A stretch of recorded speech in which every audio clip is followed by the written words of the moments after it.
Dans la campagne rurale, le moyen de transport le plus répandu sont les motos. Et ce pour une raison assez simple, les routes. Mais aujourd'hui, ce n'est pas ce qui nous intéresse. Ce qui nous intéresse, ce sont ceux que l'on surnomme les rois de la route. Il y a une expression aussi qui dit « si les sorciers refusent de céder, c'est à l'homme de céder ». En gros, si le problème que tu combats, le sorcier en l'occurrence, refuse de se résoudre, voire engendre d'autres problèmes, c'est à toi de céder et d'envisager d'autres solutions. Le rapport. J'y viens. Je compte vous raconter comment les rois de la route sont justement devenus les rois qu'ils sont. Et je crois qu'il est temps que je vous dise qui ils sont. Coulement de tambour, les chèvres. Ouais, les chèvres. Vous vous rappelez de la citation citée plus haut? C'est plus ou moins ce qui s'est passé.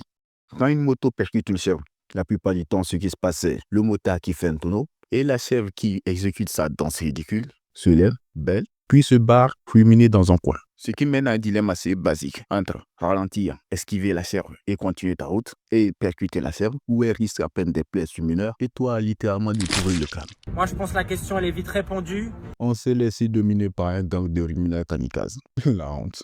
C'est ainsi que les rumineurs sont devenus les tyrans de la route. Ils ont des techniques perfides telles que le dribble de la panique fou. Elle consiste à changer frénétiquement de sens, laissant penser le motard que, jusqu'à ce qu'il n'arrive au niveau de la chèvre, celle-ci se décidera et partira dans un sens ou dans l'autre. Mais à sa grande surprise, la chèvre attend le dernier moment pour se jeter dans les roues de la moto.